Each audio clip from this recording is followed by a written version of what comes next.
either of you guys. Just obviously the first half defensively didn't go how you guys wanted. Just sort of what did you guys see that they were doing in that first half? I say in the first half, defensively, we knew the guys who hit shots could hit shots, and we just didn't guard the way we were supposed to. Is that frustrating at a time like this where you guys have struggled defensively throughout the year and it got you pretty good today? Yeah, no. Coming into the game, we were very confident. We felt like we just had to execute what the coaches told us to do and just play hard, and we would have came out on top. But unfortunately, we came out to a slow start, and we just tried to fight back the whole time, and it wasn't enough. Anthony, I wanted to ask you about the crowd, especially when you hit back-to-back threes and they called timeout. I think y'all cut it to 10. You know, I know you got a game going on, but how aware were you of the crowd tonight? No, very aware. And I have been hearing just everybody say or talk about feeling GIA, and it was a lot of people there today, and I just hate that we let them down. But going forward, you know, like we're going to give it all. Like it looked good in there, and we just got to win games so it could look better. PJ, how are you doing after missing that Iowa State game? You know, I was suffering with an ankle injury.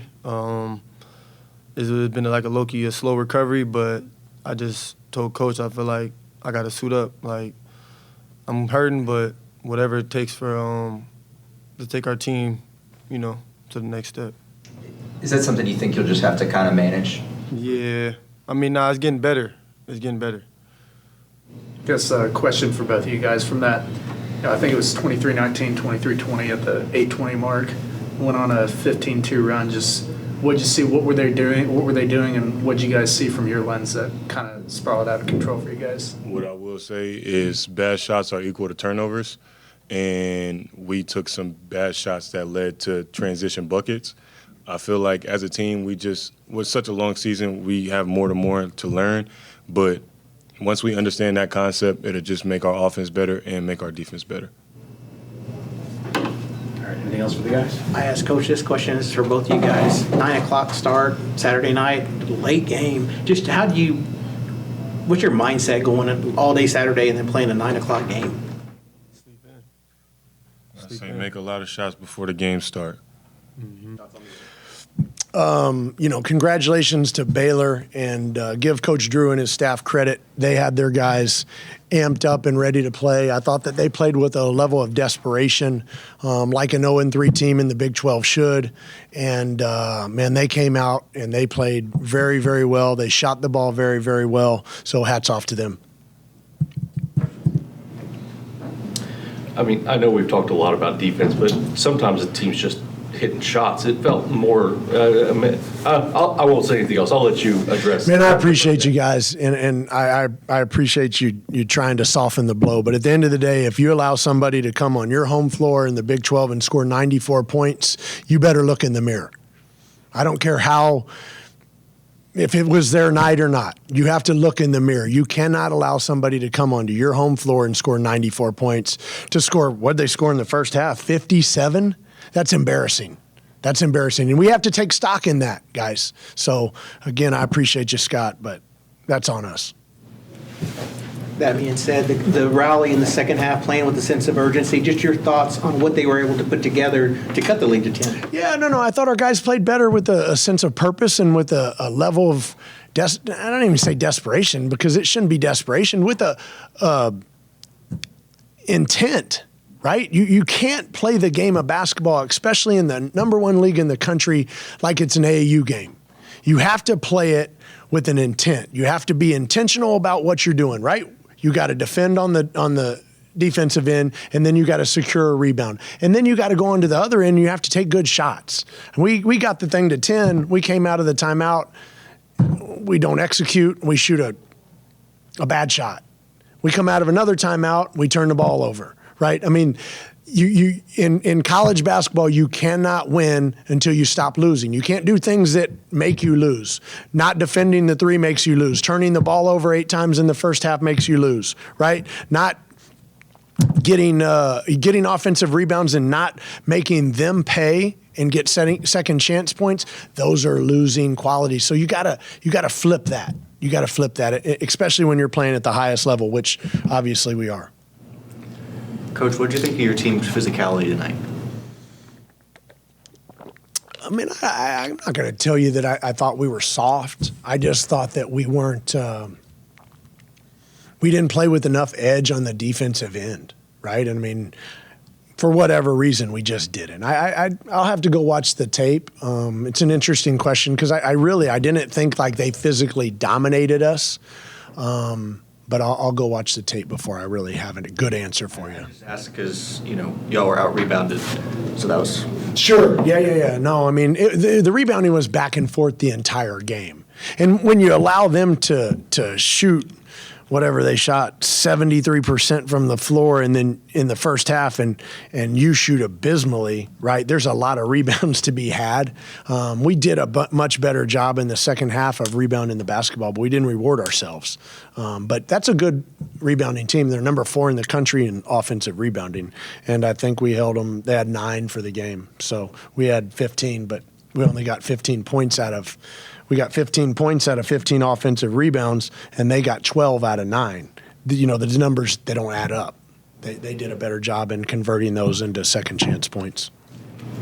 Coach, from that 8:21 mark in the first half onward, when Baylor went on that 15-2 run to kind of open things up for themselves, just what did you see from that? And what it was 23-20 if I'm not mistaken. At that point, we go in, Anthony shoots a shot, he gets it blocked, right, which we talked about them having shot blockers. But, I like his aggressiveness. But, again, you have to know that they have shot blockers and there's people behind you, so maybe jump stop, play off 2 feet, or spray the ball out. But nonetheless, I mean, that ignited them. They came down, scored a 2, then a 3, if I'm not mistaken. We turned the ball over and took 2 bad shots. And when you play against other good teams, especially in the Big 12, the momentum flips on you and the game flips on you, and now you're playing from behind. And that's our fault. Again, we've got to learn to eliminate the losing, right? Eliminate the losing. It's okay to get your shot blocked, but then you got to go back to the other end and you have to fix it and you have to get a stop so that you give yourself an opportunity to even the situation out. With the offensive rebounds, was there something consistent that you saw that maybe led to y'all leaving some points out there? Well, I thought, and I don't want to completely blame the guys, because I thought Millie got some offensive rebounds late in the game and kicked them out, knowing that we're behind, trying to get us a 3. So that's a smart play on his part.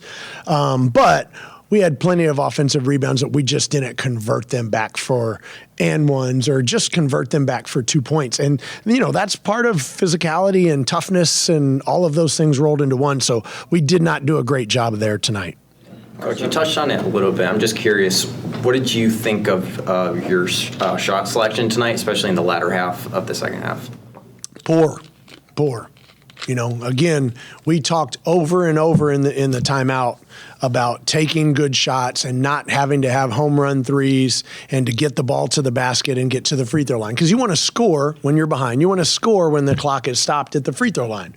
Makes common since 5th grade we've been knowing that one, right? And we just didn't do it. Like, shooting transition threes when you have your 5-man and you has the guy buried, right? Throw the ball to the 5-man so we can get the ball to the rim and shoot a layup, or get fouled and shoot a layup, or beat your man off the dribble and your 5-man is sealing, right? That's a great example of a shot that we should not have taken.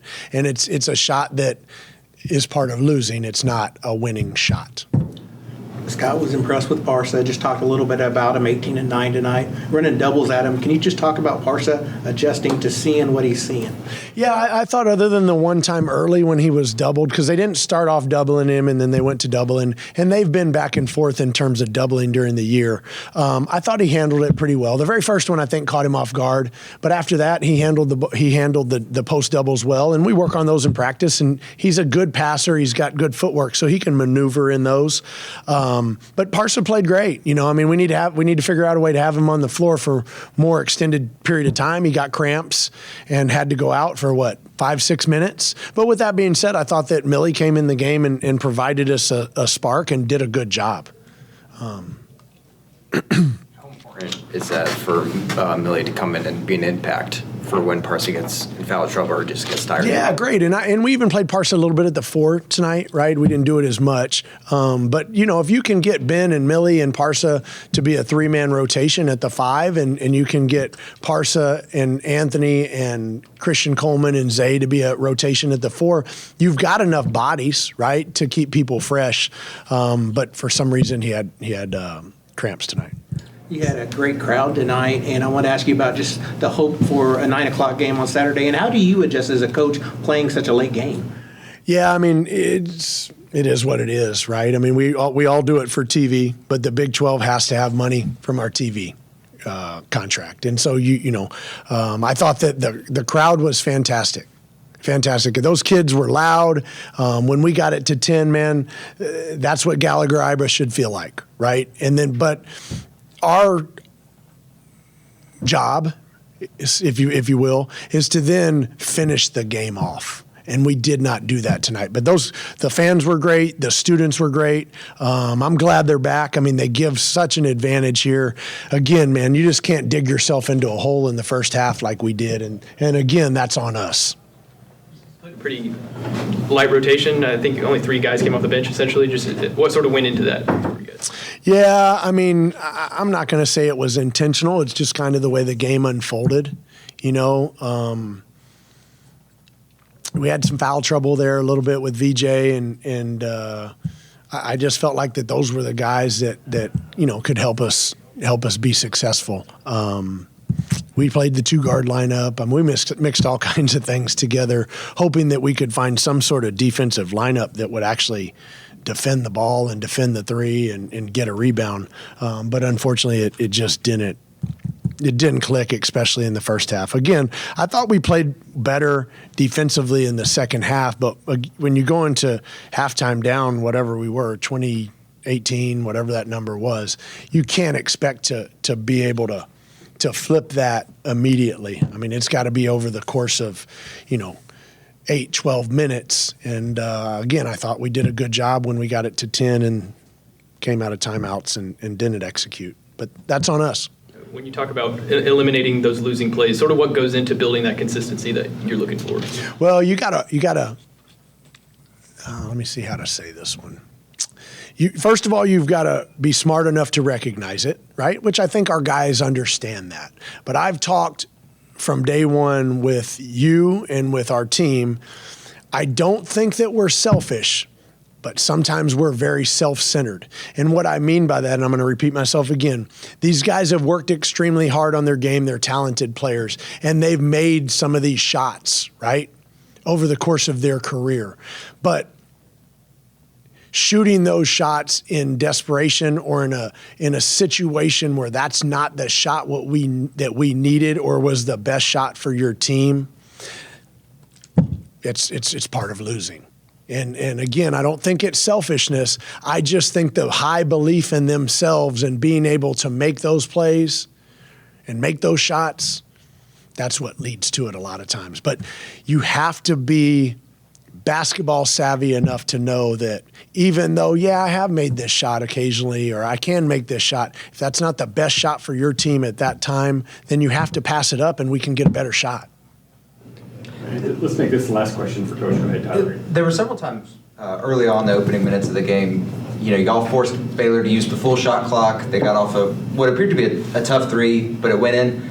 Is there anything from that you remember that kind of stands out like, oh, maybe we could have defended that better? Or are those just shots that sometimes teams are just going to make those? Yeah, what I'll say to that, Tyler, is that there's 2 mindsets, right? Number 1 is defend them, get your hands up, and hope they miss. And number 2 is be there on the catch, apply pressure, and make them miss. And we didn't make them miss. The very first possession of the game I thought might have been our best defensive possession. Whether it was a shot clock violation and they didn't get it or whatever, it doesn't matter. But when the time came for somebody to rise up and either make a shot or get a defensive stop, they did their job and we did not. And that's the story of the game, right? You can't let somebody come into your gym and hang 57 on you in the first half and go, oh, they just shot the ball real well. Man, I ain't trying to hear that. Nobody's trying to hear that. You've got to figure out a way to be tough enough gritty enough to make them miss and be better defensively. And that therein lies the difference between winning and losing tonight. 57 points in the first half.